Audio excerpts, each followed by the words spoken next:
Hi there, welcome back to the channel and thanks for joining me once again. So today we're going to continue our journey into classic Matchbox kits, and we're going to be having another one of our little short bite-sized video kit reviews. And as you saw today, it's the Hawker Hunter, and it's not just any old Hunter, it's the T-Mark 7, which is the trainer twin seat side-by-side configuration, and or the F-Mark 6, because this kit actually has both variants in, which makes it really rather special.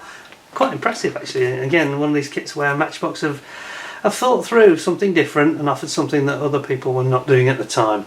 It's a 1976 kit, and comes with some, again, it's got Roy Huxley's wonderful artwork on the box lid. Again, very colourful, very attractive, totally iconic and evocative of the time. You can see here that we've got the twin seat in the foreground and the single seat in the background. So this one is PK-117. On the side we've got adverts for the Lightning and the Mosquito and the Messerschmitt 110, and around the other side we have got, as usual, an illustration showing what happens if you decide to leave it unpainted, which, yes, I'm not sure that works too well really. Not a great choice of colours that they've come up with, especially the blue in the middle. You'll see in a minute, that's a very odd colour indeed. Anyway, and of course on the reverse we've got all the major colour call-outs. It's the usual window type box. I've actually just taken them out to make it easier and quicker, but as you can see we've got two Hunters available. We've got the one at 45 Squadron, which is RAF Wittering in 1974, and number 58 Squadron, which is also RAF Wittering in 1974. So this is obviously when the Hunters were based at Wittering along with the Harriers. So let's get straight into it and let's see what we got. So first of all, we've got another one of these lovely orange, because it's the orange range, instruction leaflets with a nice bit of blurb telling you about the history of the aircraft. Of course, the Hunter was sold all over the world. It was very successful commercially, this plane. It was the first supersonic aircraft. It was supersonic in a dive. It established a world speed record of 727 miles per hour on the 7th of September 1953, which is just subsonic. This is in level flight, but in a diving, supersonic quite easily. And the Hunter was sold, I mentioned, all over the world, and especially places like Switzerland, the Netherlands, South Africa, etc, etc. So a very successful plane. And has been used in, I think it's also used in the Middle East. I think the Saudis bought it. Anyway, we have here, as usual, the little sort of colour guide for the small parts. So on the left there you've got your pilot and his seats, then you've got the interior for the cockpit surround, and then your gear and your gear legs, including the wheels and tyres, and of course then you've got your wheel well bays and your seats, the gun cannon under the nose bays, and then your matcha rockets, and then just the tip of the tailpipe on the two different versions.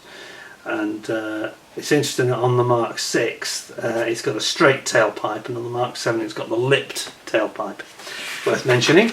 And then we've got the usual thing on the inside, which is the colour call-outs based on the Humbrol range, and then we get into the instructions proper. So what have we got? Now this is this interesting concept I mentioned where you've got the choices. So you've got the twin seat approach side by side with its own separate nose, which is a slightly different design, or single conventional seat in the middle, just one pilot. So you decide which one you want to do, then you construct your fuselage, you get two halves together, and then you clip the nose of your choice in. It'd be quite cool if you could actually do both, wouldn't it, and actually have them interchangeable. I'm sure that's possible. Maybe that's worth considering. Then you move on to your tailplanes going on the sides, your gear and gear doors, matcha rockets, drop tanks large, drop tanks small with fins, and then you bring in your wings, and it's just a straight top and bottom wing, very straightforward. Then you put in your undercarriage and your doors and all the gear, and then you bring in finally the stores. So you've got all these different variants and options.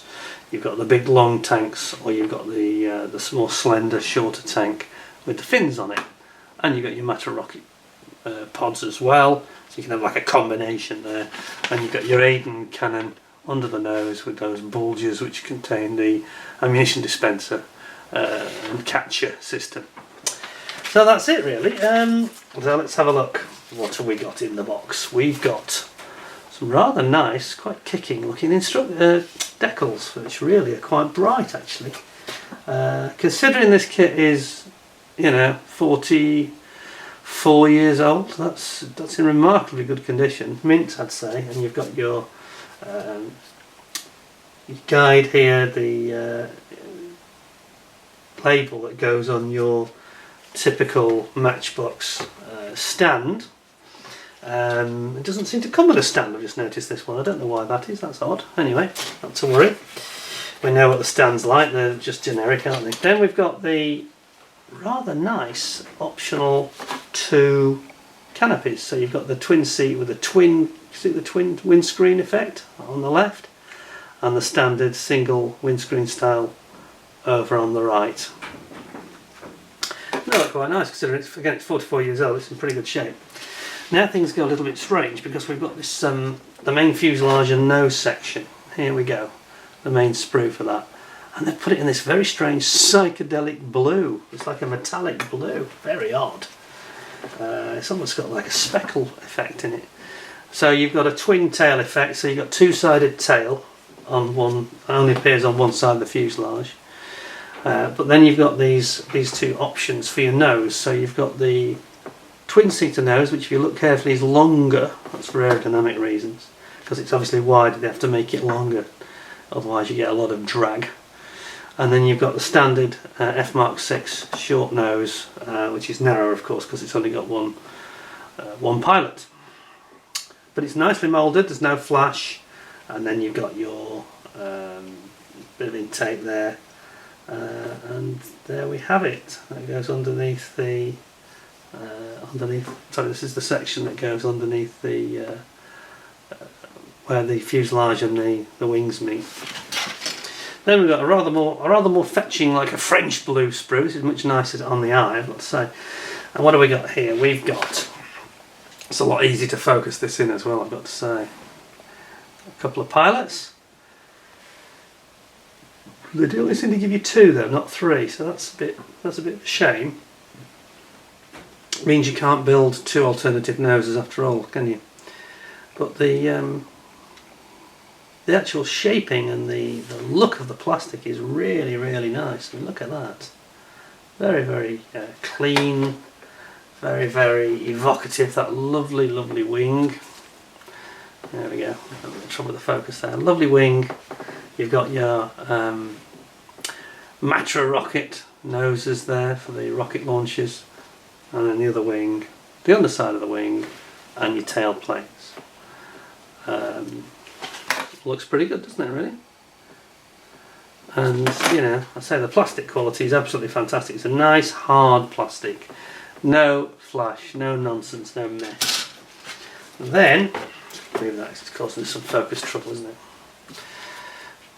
There we are. So this is now the weapons sprue. So you've got your Matra rocket pods here. Then you've got your short with the fins fuel tanks, or you've got the optional much longer fuel tanks here. And also you've got your gear and your pylons, speed air brake, your main gear, and because it's a single wheel on each side, it's quite a simple but quite a big wheel on the Hunter. And then of course you've got your optional seating arrangements depending on whether you're having the trainer with 2 seats or the standard F6. And then you've got those alien gun covers, which it's basically the catcher for all the spent shells underneath. And there you have it basically. Oh, there's a nose wheel here of course. But again, looks to me like we've got a beautifully clean sprue. There's no flash. It'll go together very nicely. Although, I say that, don't I? But I actually tried to build one of these about 4 or 5 years ago. I had a spare one that was in a bit of a beaten up, nasty box. So I thought, I'll build it. Well, I'll tell you what, it was really warped. It was as bent as a banana. No, I've never encountered that with any other Matchbox kit ever. So I don't know if it'd been near a heat source or something. That's probably why the box was a bit weird. So I think we'll forgive them for that. I don't think it's difficult at all. I'm sure this will be fine. This looks perfect. Anyway, so that's it. So I have to say it's a very nice presentation. Again, lovely artwork. Really selling the product to you. You know. So that is the Hunter Trainer T-Mark 7 or the F6, whichever you prefer. The choice is yours. Either way, very, very nice kit, I've got to be honest. Certainly something that will probably bring back a lot of memories for people seeing that one. Hope you enjoyed the vid. I'd give that probably an 8 out of 10 based on what I've seen. If you enjoyed the video and you found it interesting, please give me a like, a thumbs up, and share the vid or subscribe. And don't forget to click the notification bell, because I'm doing a few of these now. I've got quite a few more to go at. There's no sign of any other new products coming on the market now that we'd hoped. I think they're going to be delayed because of the COVID situation. So I thought I'd do a little review, small review, just a quick one, on several of these interesting Matchbox kits, and bring back a few memories for people, and hopefully might bring a smile in dark days. Yeah. Anyway, thanks a lot for joining me. Thanks for all your time. Appreciate it. And please stay safe. Have a nice relaxing time over the break and the holidays. And I hope to see you again soon. Keep watching and ding the bell and tune in again for the next one. In the meantime, thanks a lot. Bye for now.